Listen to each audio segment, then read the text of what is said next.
kind of hope that halfway through year 2, we're beyond all that. So that is just the thing. We obviously talked a lot about it. You've written about it. We'll continue to write about it. I think that's a perfect jumping off point for tonight. You've seen it plenty of times, but also kind of feels like it shouldn't be happening in year 2. Matt Rule now 19 games into his tenure at Nebraska. And Tom, we know that Nebraska got beat 45-7 by Michigan last year. That felt pretty bad at the time, but correct me if I'm wrong, this Indiana team is good, but doesn't strike me as national championship good like that Michigan team last year. Well, they don't have the talent, and it's maybe even Oregon or Ohio State this year. But I mean, I could argue that right now that they're the best team in the Big Ten. I mean, they are playing lights out, and they're very confident. And I mean, I know Oregon's loaded, but man, Indiana's playing great, and we'll get to find out later in the year how good they are. They're going to play Ohio State, and they'll have a couple other challenges, but they didn't get one on Saturday. They did not. They absolutely did not. I mean, from the get-go, right? I mean, the third play of the game, Indiana has a 43-yard rush. They score not long after. And then, Tom, one of the most inexplicable decisions, and that's hard to say over the last decade of watching Husker football, Corey Barney catching a kickoff at the 1-yard line and then stepping out of bounds. Like, it was from the get-go. Nebraska didn't seem like they were taking that game seriously at all. Yeah, that's what I wrote about for tomorrow. My takeaways from this thing. And the easy thing to do, or the low-hanging fruit the weekend, was to fire the OC, fire the special teams coach, and I think there'll be time for that later. I don't know what's going to happen, but what I know is there's a bigger problem going on right now, and that's this lack of urgency, and they didn't show up with that, and Indiana does that all the time. I mean, every week, and that's how they're coached. And I don't know if it's because we're in this rebuild thing, and it's year 2, and it takes year 3, and all this stuff. But it doesn't seem like Nebraska, coming off a bye week especially, was ready to play that game, and that's something that needs to be taken care of this year. If you're going to have takeaways from year 2, they need to go to a bowl, but they need to get some urgency, and they need to play a lot more physical all the time, every game, every play. And it's not like they don't want to win. Of course, the players want to win, the coaches want to win, but there are different levels of that. And when we saw it against Colorado, they came out, they wanted to win that game. They wanted to pound Colorado. It was personal, it felt like. Yeah, It felt like it was personal. Right. And I think that's how you got to play every week. And it's hard to do. But the best teams show up and take every play serious, every game serious. And, they didn't necessarily do that against Illinois. The defense has been really up and down for a bunch of older guys. They're really inconsistent, and I suppose that's bothersome too. But going into the game, everybody thought Nebraska's defense was going to be the one who could put Indiana in their place. And early on, boy, it was the opposite. Regardless of who it was for Indiana, I mean, any of the 2 running backs played well. Even the third string was okay. Both quarterbacks kind of carved the secondary up. Defensive line didn't get home for Nebraska. Tom, I'm glad you brought up that word urgency. As I was sitting watching the game, that was exactly what I felt, was a distinct lack of a sense of urgency. I mean, I don't disagree with not kicking the field goal to start the fourth quarter. I kind of like the decision to go for it if you think you have a chance to play your way back into the game. But that was a 7-minute drive, down 3 scores against an explosive offense, right? Then Matt Rule says today Nebraska wasn't ready for the moment, which is, like you said, concerning in and of its own right. I kind of like what Matt Rule's been saying this whole time about process over results, trust the process, 1% better every day. But we saw the downside of that. A guy like Curt Cignetti, what's he been saying? I win. Google me, right? I'm sure there's process behind it, but Curt Cignetti's messaging is, hey, this is a results-oriented, results-based industry. If we don't win, that's a problem. And again, I kind of like, generally speaking, in life, Matt Rule's process over results mindset. But Saturday was a stark contrast in the difference of messaging, of urgency. It seemed like Indiana had all of it. Yeah, I didn't see a lot of process for Nebraska on Saturday. I didn't see, what that was, where that was. Yeah, I mean, you're absolutely right. It was just, it's one thing, and I know, Matt Rule had a couple games, second year at Baylor, where they got blown out, and I think, most Nebraska fans are on board with that. I remember last year when they played Colorado, and again this year, it was, okay, who would you rather be? The one who's building the program to last, or the one who's taking all the transfers? Well, interestingly, Indiana was the one taking all the transfers, but they're also kicking butt. Right. So it isn't like you can't. And I'd like to be Indiana, but not taking the transfers. But the way they play, the way they show up, that's the urgency that they show. Toward the end of the game, the TV cameras keep showing Cignetti, and looks like he's ready to kill somebody. He's just miserable. He's got this big frown on his face. He's up 40, and he's pissed off. And that's what he brings to the table. And I don't know how long he'll stay there, or if they'll get more transfers next year, if they'll be any good or what.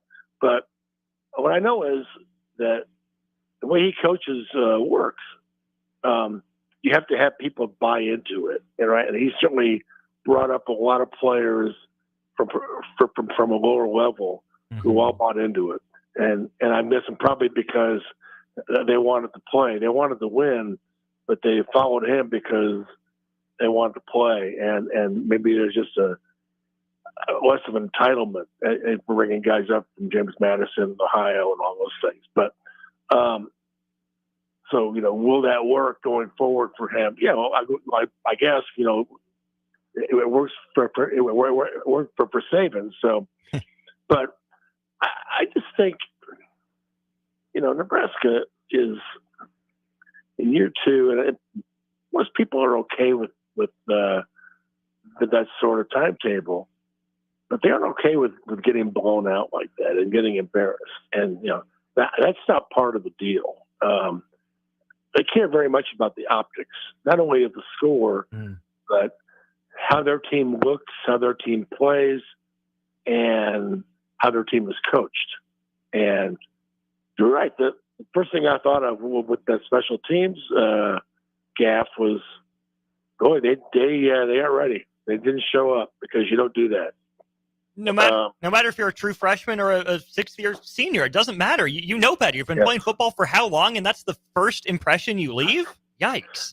Well, and everybody jumps on it fully, and I guess rightfully so, but does the player have to be coached that? Shouldn't a player who plays football through high school and college already know that? I mean, but ultimately it all falls on the coaches to get through their head that, this is why you do it. This is what you don't do.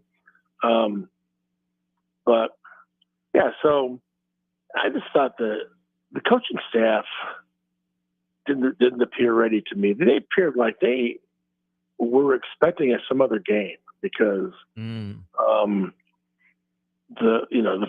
game, Indiana goes down and scores. Okay. Happens. Now, make adjustments and move on and go try to even it up. Nebraska was well on the way to doing that with the game plan of running the ball that we talked about on our World Herald podcast last week. Is, do you get into a shootout with these guys? And my answer was, Well, I think Nebraska would probably be capable of hanging in there. Of course, that was way off. But I felt like, the best approach here might be to run the ball and own the clock and limit their chances. And they appeared to be doing that on the first drive. And then there was the fumble. And then Indiana went down and scored, and it was 14-zip.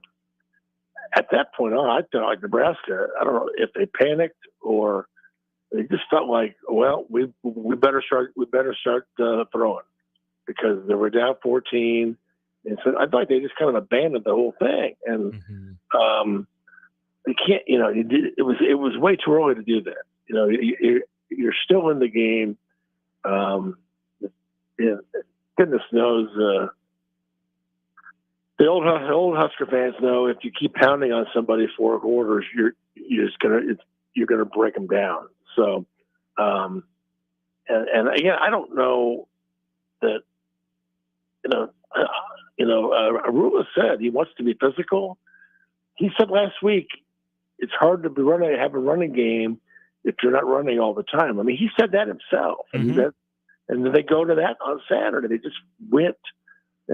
Satterfield doing that, or Rule, or what? But I just felt like it was way too soon to be abandoning all that. There's a lot there, Tom, and I think let's just jump off on that last point. There's clearly a disconnect between what Matt Rule wants and what is happening. I assume it's Marcus Satterfield calling the plays. We haven't been told otherwise, but it seems like the schemes that Nebraska is running, and like you said, kind of how quickly they jump ship and abandon them, it makes it seem like the head coach and his OC aren't on the same page. I mean, yeah, Nebraska got down 14-0 and then 21-7, but they had a chance to double dip, right? Run the clock down, score at the end of the half, get the ball back to start the second half. If you score, hey, guess what? It's 21-all. You're good. You're knotted up. And then it's, let's just play another, 20 minutes of football, whatever it is. We're back even. But Nebraska didn't even give itself a chance there. Maybe it's mental toughness, game plan, execution, whatever it is.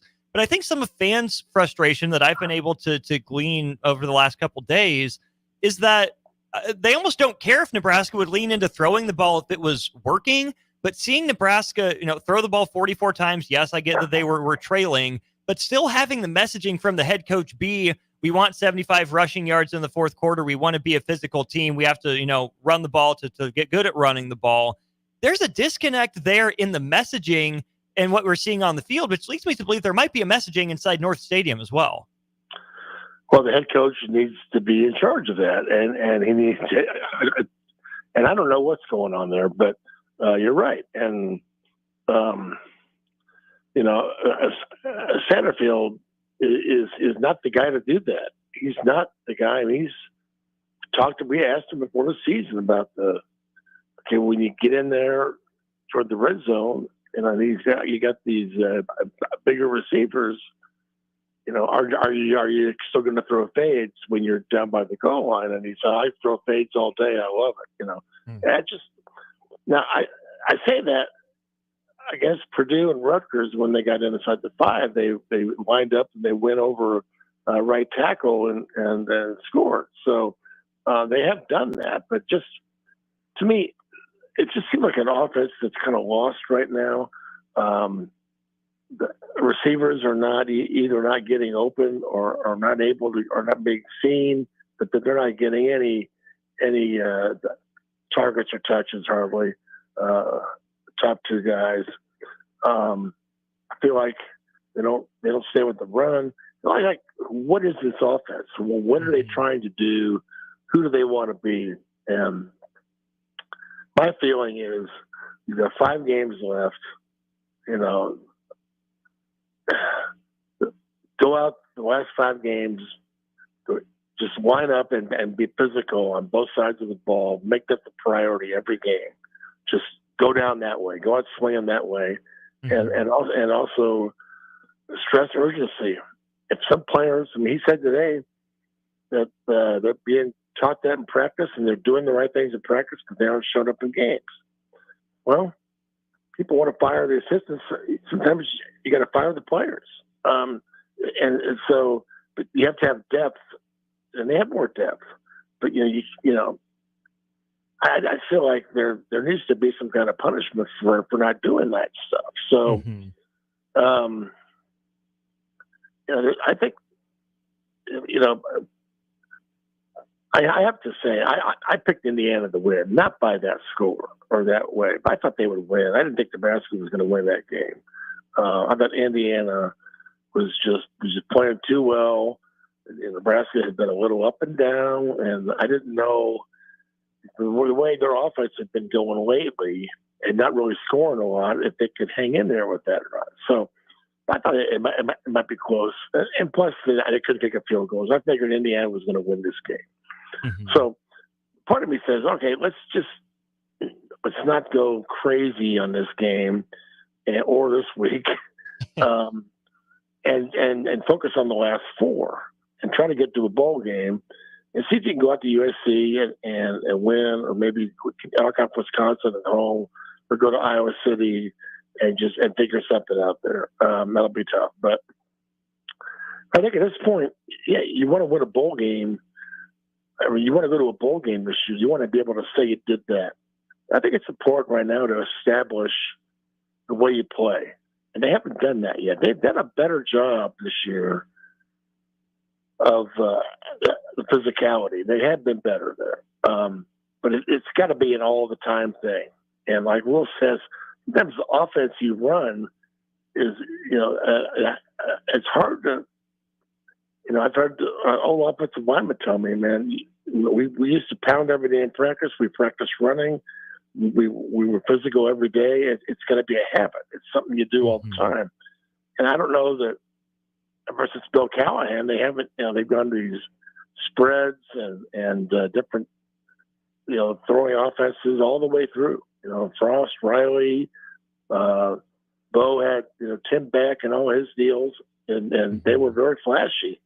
But they haven't been in the habit of running, being physical. And, Rula said he wants to do that. He's an offensive line guy. But the actions during the game sometimes speak otherwise. Well, and that's part of the disappointment too, I think, Tom, isn't that what year one is for? Establishing identity, figuring out how you want to play. Year two is for growing in it. And we're already, halfway plus a game into year two for this coaching staff. And it doesn't seem like you're seeing, many signs of tangible progress. I think we have. I think there's been some, but last week just threw up a stop sign on all that. Just like, whoa, what was that? I mean, the Illinois game, Illinois is really good, and they got into overtime with Illinois, so that game doesn't look that bad to me. And they just want a rock fight against Rutgers, and Rutgers now doesn't look very good at all.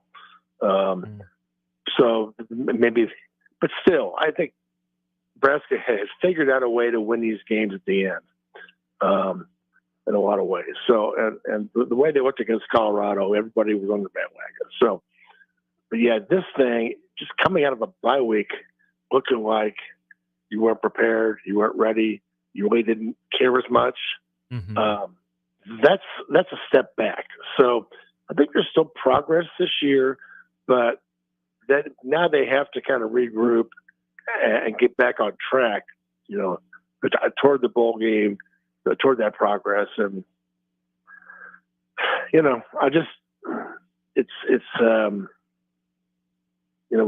we're starting to hear things every week about what they did in practice and what they're not doing in the games. And boy, it sure sounds like the stuff we've heard over the years.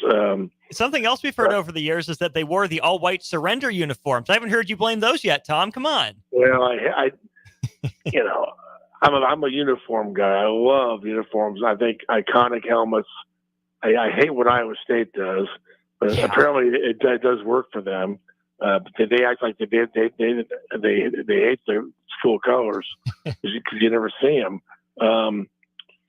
But yeah, when you wear the red pants on the road, it means we're Nebraska. This is who we are. We're here to play a certain way. And I never understood the all whites. I just, you don't see NFL teams like you see my Chargers doing that and they look very flashy with all white and a little gold here and a little powder blue there, and they don't really have a uniform that wins. And you don't see the Chiefs. Maybe once. I think the Chiefs have been all white a couple times, but there's just something about the uniform to me that says this is who we are. We're not, we're not doing any of that other stuff. So. Anyway, yeah, I'm not sure that had nothing to do with anything. It's just something else to what you get pissed off about. But I don't know. It was shocking. It was shocking, and now you don't get to get it out of your system because here comes something else. And that something else is a juggernaut, a Death Star. Let's talk about that next. Ohio State next for the Huskers. We'll dive into that. He's Tom Shatel. I'm Austin Norman. We'll be right back here on 93.7 The Ticket. Hi, this is State Senator Carolyn Bozin. As a state senator, wife, and mom, I believe Nebraska is a great place to work and raise a family. My husband Reggie and I are local family business owners and proud to be involved in our community. Property tax relief is important to every family. Last year, I voted for the largest property tax relief package in Nebraska history, and I will continue to advocate for property tax relief.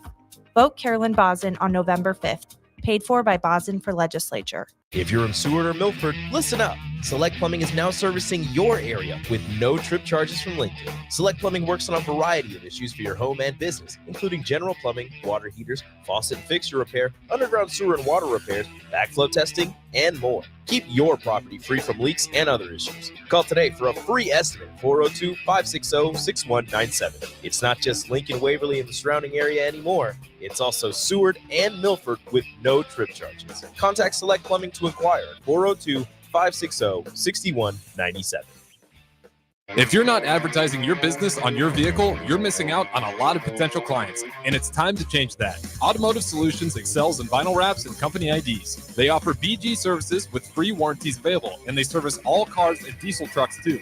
They also service fleets, and if you push snow in the winter, get ahead now with your vehicles. Don't forget, ticket listeners receive a service discount on preventative maintenance. Call Automotive Solutions for an appointment at 531-249-5600 and stop by at 2040 Southwest 5th Street in Lincoln.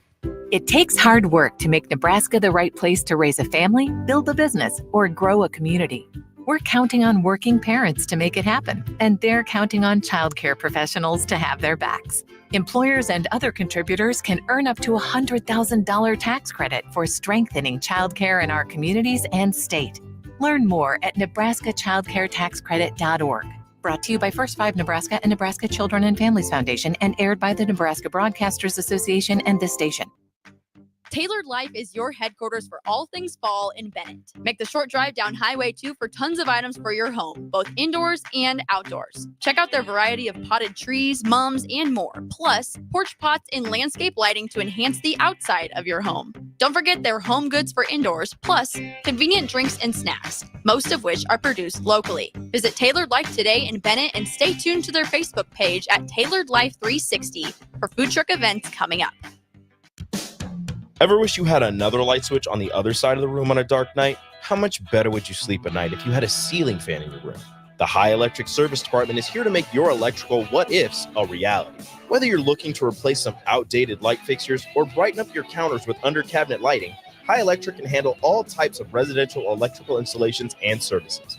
Give Erica a call at 402-466-6606 or visit high-electric.com to get started. In every office, there's two types of people. There are those who bring in bagels and those who eat the bagels that someone else brought in. Everybody likes the first person. Be that first person. Weekday mornings at 7:30, you have a chance to win a business box of bagels from Bagels & Joe. All you have to do is shut up, Sipple. 2 questions for you, 2 for Sip. Win, and the bagels are yours. Lose, well, you don't want to lose. You lost Monday, you lost Wednesday, you're a loser. Shut up, Sipple. Weekday mornings at 7:30, brought to you by Bagels & Joe. 93.7 The Ticket. Fox, KFXL weather. Brought to you by Bryant Air Conditioning, Heating, Electrical, and Plumbing. Your Lincoln forecast for today, we'll see mostly sunny skies to start, but showers and storms arriving this afternoon. We'll see a high around 82. Tonight, showers and thunderstorms are likely with the low around 54. And tomorrow, we'll see mostly sunny skies return with an afternoon high around 79. I'm meteorologist Kyle Bucker for 93.7 The Ticket and theticketfm.com. It happens. All of a sudden, you need a plumber. Just call Bryant, 467-1111. Problem solved with Bryant Air Conditioning, Heating, Electrical, and Plumbing. Get rid of pesky critters once and for all with Bats to Rats. Their expert team is here to help you reclaim your home.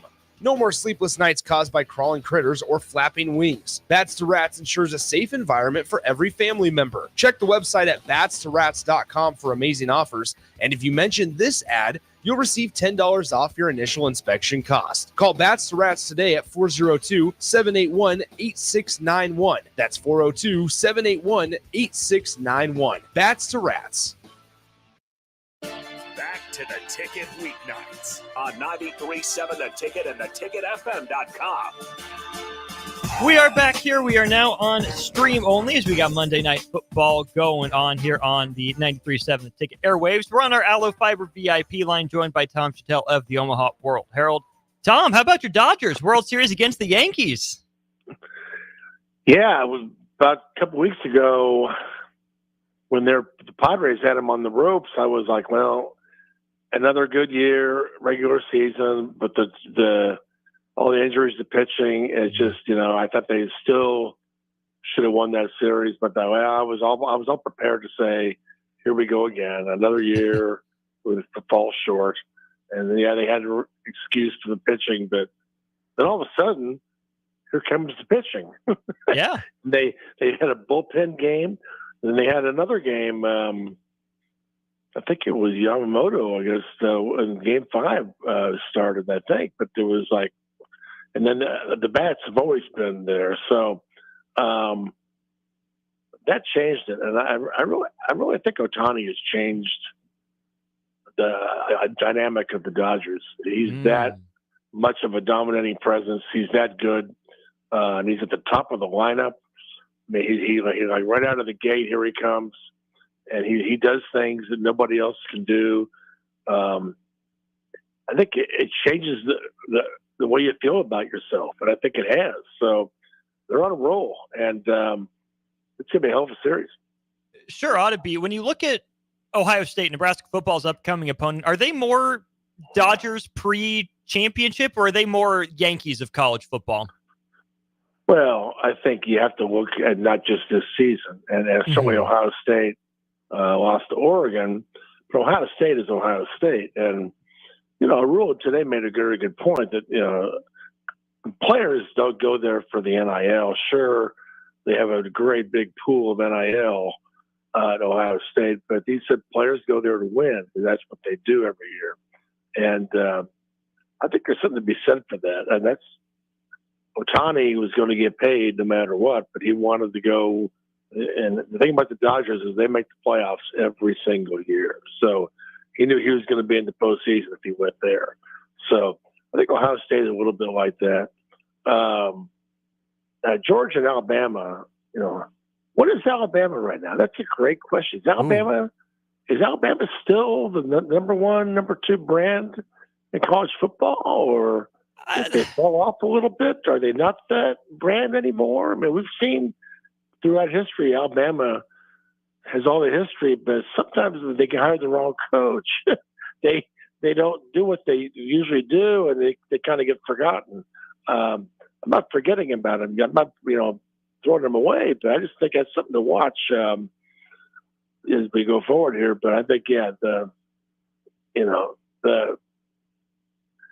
brands are the brands, but the problem is now the brands used to be made by the league. The league, the Big Ten made Ohio State and Michigan the brands. The Pac-12 made USC the brand. Oklahoma was made by the Big 8 and Big 12. Same about Nebraska. What happens to those brands when you don't win? You go to a league. Are you still that? I guess the Yankees don't win. The Yankees are going to the series for the first time in 2009, and they're still the Yankees. So it's an interesting question. But yes, Ohio State is one of those schools that has never had a bad run. They've been good forever. and they just keep getting they're at that level every year. I think that's a good point. And somebody, some would say, well, I'm not watching because of the Yankees and Dodgers get all the players and they get all the, and to be honest, they certainly have, Dodgers have certainly paid the top 2 or 3 guys at the top of their lineup, but most of their team has come out of the farm system, including almost all of their the pitchers who were hurt this year. All came through Oklahoma City, and I used to go watch them play in Omaha, and when they were in the same league, and because it was the Dodgers, and I got to watch all those guys come through here. So, but yeah, I think that's a good question. And then there's the Ryan Day factor. I mean, it kind of feels like he's got a little pre-championship Dave Roberts to him. Count on him in the regular season, win a lot of games, nothing, glaringly wrong tactically, but just can't get over the hump in the postseason right now. There's a lot on the day or a lot on the line for Ryan Day for this season. And I think that Nebraska, with a bye week to prepare, Ryan Day has to know what the stakes are. He knows that with that loss on their resume, they've got to look good the rest of the way. Man, there's a lot on Ryan Day's plate right now. Yeah, I think so, but I'm not sure Nebraska is one of those things. Well, I don't think that's going to keep him up there. He's got to go to Penn State, I think, and then they got Michigan and Indiana coming in. All of a sudden, Indiana is one of those teams that you weren't expecting to pay attention to. Now you do.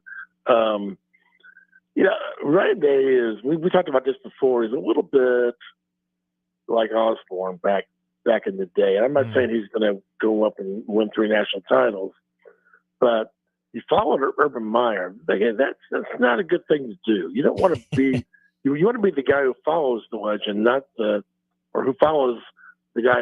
You want to follow the guy who followed the legend, not be the guy who. You'd rather be Bill Callahan than Frank Solich, is what you're saying.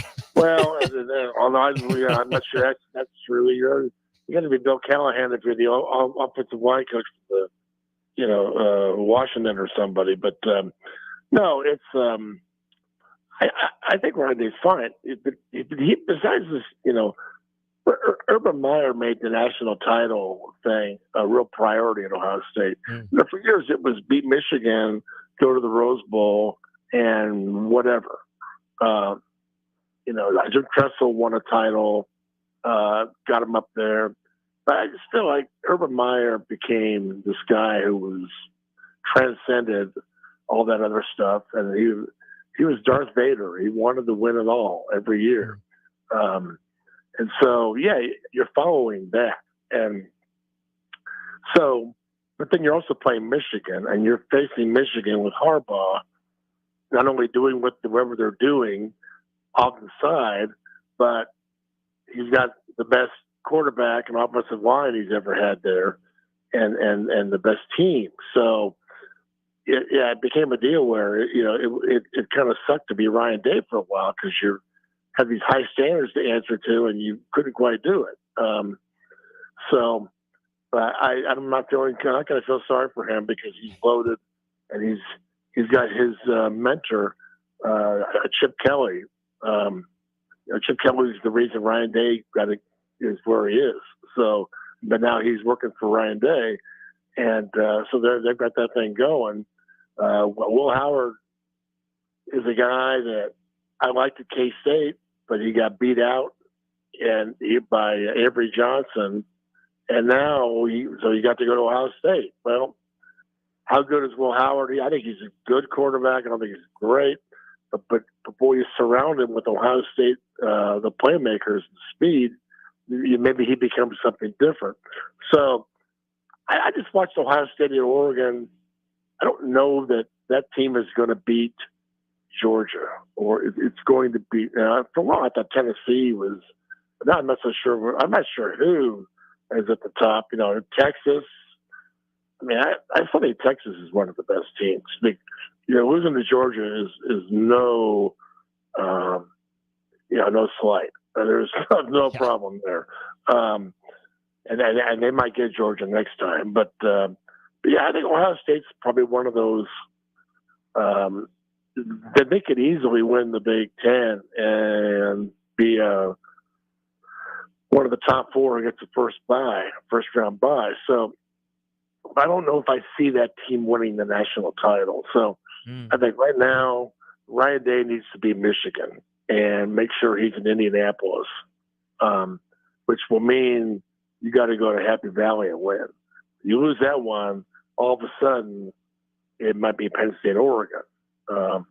So there'll be tiebreakers. Will be you don't even need a slide rule to figure all that stuff out.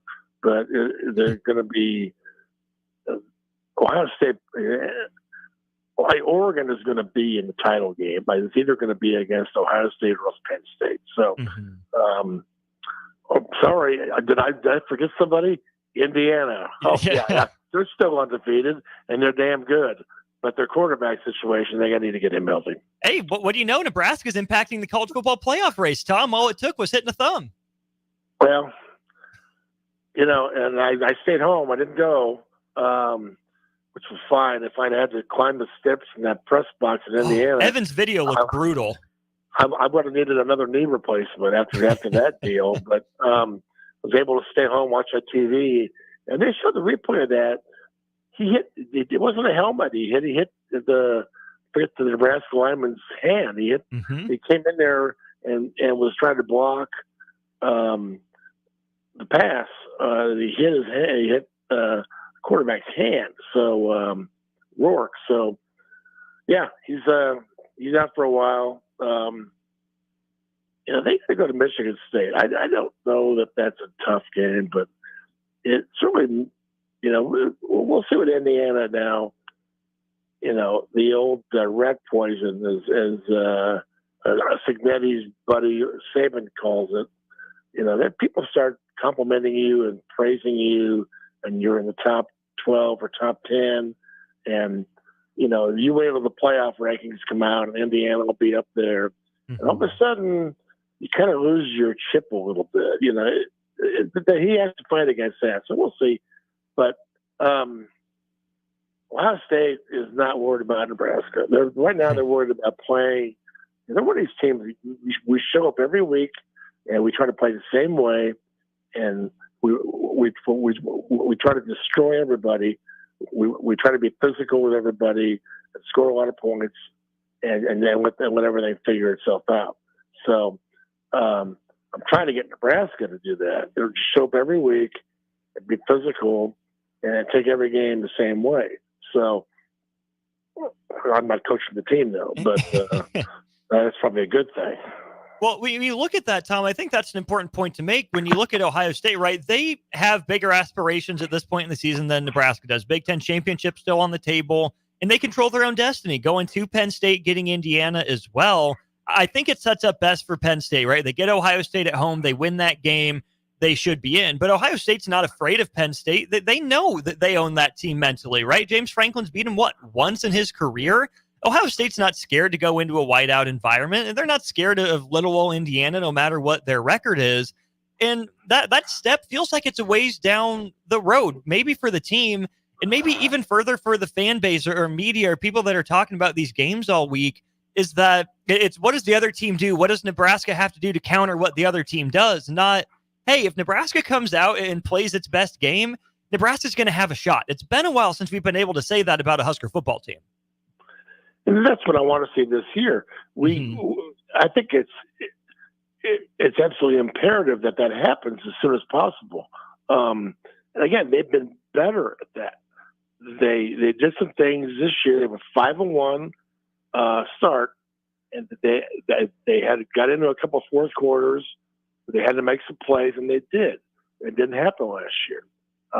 They've had a better running game. They've had a better offensive line. They've been more physical. Defense has been really, really good. It all just fell apart last week. So we're standing here trying to figure out who are these guys. And I think we can find out a little bit this week. I think, why not go make life miserable of Ohio State? Why not, it will be easy, no, because you won't be able to line up and run all over them. But they've got a quarterback who can make some plays. I just think the defense needs to stand up and be counted for. Ohio State's not like a great offense. They're certainly very capable, but I think it's a game where Nebraska, at the very least, he needs to show up and show out, be physical, play your ass off, and go down swinging. And it's not at least, it's not that far out of the question, because what was it? Was it 2018 or 2019 that a Nebraska team that I think is worse than this one went on to Columbus and only lost by 5 to a pretty darn good Ohio State team? Yeah, that was 18, and that was Adrian Martinez. That's right. Making plays all over the place. It was Divino Zigbo doing very well. They had a good running back, but they certainly had that kind of guy now. Also included, what is it with special teams? But the kicker who slipped and fell on his butt while he was trying to kick off. I mean, on national TV, they're perfect. But yeah, I don't expect Nebraska to win this week, but at this point, the expectation every week should be play physical, play hard, show up, and act like you've been coached all week. So that's what I expect, and I think you can take that and do it the rest of the year, and let the chips fall where they may. I think they'll be in a bowl game, and they might end up with more than one win. So we'll see. But boy, it sure feels like it doesn't feel like right now there's a lot of urgency in this program. It feels like there's a little bit of confusion, a little bit of not sure who they are. That's the read I got today. That's totally fair. We're talking with Tom Shatel of the Omaha World Herald here on the Husker Football Hour. He's with us on our Aloe Fiber VIP line. Tom, if Nebraska can go out and play well, at least play up to standard, even if they lose against Ohio State, then the obvious question is, why can't they do that the rest of the year? The problem for a lot of people, I think fans looking in from the outside, is the oh crap, here we go again factor. I mean, Jamari Butler said it felt like the defense lost its confidence as soon as things didn't go right. And I just feel like there's this snowball effect, right? That fans are waiting for, okay, things went downhill really fast against Indiana. How bad's it going to get against Ohio State? And UCLA might be looking a little bit better. USC's got athletes. Wisconsin might be figuring things out. And then a rivalry game against Iowa. The team can't be thinking that way. You hope it isn't thinking that way. But you kind of get the sense that there's some worry that the team is thinking about it snowballing. Yeah, that drives me crazy. I mean, I'm just... And I guess I'm still thinking back to the days of Charlie McBride, where Nebraska had their struggles against Miami and Florida State on defense, but they always went down swinging. They always were going to beat the hell out of you. Maybe they weren't as fast, but when they got the speed, we would watch out. I just don't understand the mentality of here we go again. They started 5-1. It wasn't here we go again. This is a new day. This is a new team, and we finished the game at Purdue. They outlasted Rutgers in a game where maybe may have found a way to lose in the past. So they're finding ways to win. The mojo is different. The quarterback's different. It's still like it was things were moving forward. So why would you think that just because a couple things went wrong? I mean, and they went wrong from the beginning. So I don't know if that's just something that you say or if they really believe that. I mean, Rule said it again today. But the coaches have to be all over that. And that's coaching. Look at Indiana. I mean, how many of those guys, I don't know how many of those guys are left from last year, but if anybody had a loser's mentality, it was them. I mean, they weren't doing this. So he totally changed that mentality. So I don't know if this is something Tony White can address, or they're doing it in spite of him, or what. But they've got older players on that defense who need to really be accounted for on that. And so, yeah, but yeah, to be able to, of course, the other group of people who say, here we go again, are the Nebraska fans. Yeah. The first reaction on Saturday was like, fire everybody, so, we're tired of it. We thought this was over with. It's a process, and I understand it's a 2 or 3 year process, but, he's not a Baylor right now. I mean, you do this at Baylor Temple, they don't necessarily call for you to be, fired. They know your staff to be fired. You do it in Nebraska, people pay attention. So, on that point, Tom, do you think that this staff has had it fully sink in yet that the Nebraska job is probably the biggest job they're going to have in their careers? Well, I mean, no, I don't. They don't think of it like that. They're trying to win. They're trying to get this thing going. And I don't believe those guys pay attention. I mean, they obviously hear it. Their families hear it. But I don't think that it's something that's going to get in the way. And there's how I look at the rest of the season. Go to a bowl game, they can go to a bowl and beat a USC or Wisconsin. Imagine how that's going to feel. That's going to feel unbelievable, right? Yeah. I mean, we're going to be talking about, here we go. And that's still on the table. All that stuff on the table. So they have to be able to take a punch. In this league, you're going to take punches. All of a sudden, Indiana now is throwing haymakers. I mean, well, what the hell is going on here? You invited all these teams in the West Coast that are good, but Indiana is throwing the biggest haymakers. So there's never a week off. So, you better learn to be tough. And, of course, Nebraska fans are going to put you through the ringer, too. So, yeah, you better be able to handle all this stuff. And you got to toughen up. And that's what this thing does to you. And I think they'll be fine. But they've got to, as soon as possible, they've got to start playing with a lot more urgency and a lot more care. And they got to be more physical. And I don't know if all the passing and look, when you have Dylan Riley, you want to throw it, but just because you have him doesn't mean it's always the right thing to do. Yeah, and like we mentioned before, if there's a disconnect between Rule and Satterfield, it needs to be worked out soon. I can't figure that out because I've never heard a head coach talk so much about being physical and running the ball.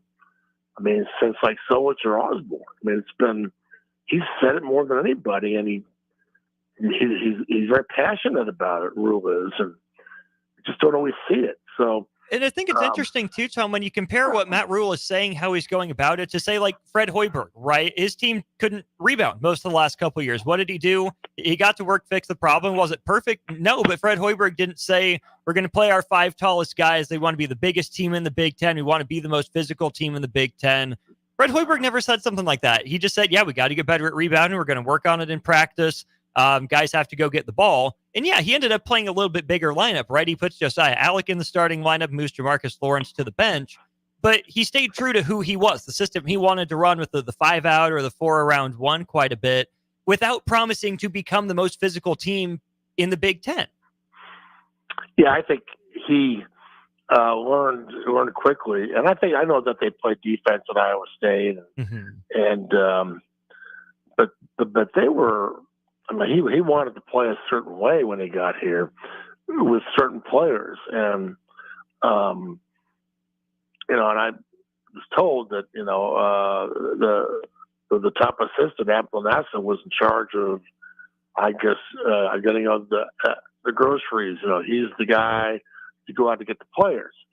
Well, I think through COVID and through a couple of hard knocks, I think Fred learned, look, I'm in the league where this wasn't going to work. So, but yeah, he didn't promise a lot, but actions always speak louder. And, the Juwan Gary team, with the kid from SMU, whose name I can't pronounce. Bandamel. Yeah. Bandamel. Anyway, that team was a great defensive team, and they were a real lunch bucket team. They had Derek Walker inside, so he they morphed into this team that became more about defense and role playing and doing the little things. And oh, by the way, there's this wild and crazy guy throwing threes up, and that bothers everybody from the other teams. So, but they've become a totally different a type of program style. And he did it without really talking about that much. So, I think there's plenty of time for that to happen in football. I just haven't. I would want to see it more this year. And I mean, the running backs they have are perfect, and I don't care that they can't go 80 yards. Just get the first down and move the chains. Keep moving those chains, and keep the other people on the sideline. And to me, that's a great running attack. When you can do that, it's great to have Billy Sims, or Mike Rozier or Mon Green. It's great to have those guys, but they don't have those guys. But they've got good backs who can, and play the game Saturday might have been that fumble. What happens? They don't fumble that. They go in and score. It's 7-7. The running game's working. Indiana's in a fight, and it's just. I guess we'll never know, but it's still too early to be. Okay, well, this isn't going to work. We better go over here. So. Makes sense to me. Tom, we have taken an hour of your time officially. We appreciate it as always. Thanks for hanging out with me on a Monday night. We'll look forward to what you're writing at omaha.com, and we'll talk next week. I will be back, and we'll have something else to talk about. There we go. Appreciate it, Tom. Have a good one.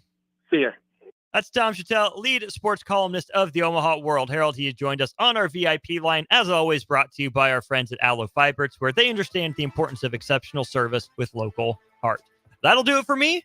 Don't go anywhere, though. We got plenty more coming your way on Ticket Weeknights DPE. Got some bowling talk as well. As for me, I'll see you tomorrow at 2 on the block. Strick and Austin tomorrow at 2. We'll dive into opening night in the NBA, maybe a little bit of college football weekend rewind, and any more of your Husker thoughts that you have. For Tom, I'm Austin. Don't go anywhere. We got more Ticket Weeknights right after this.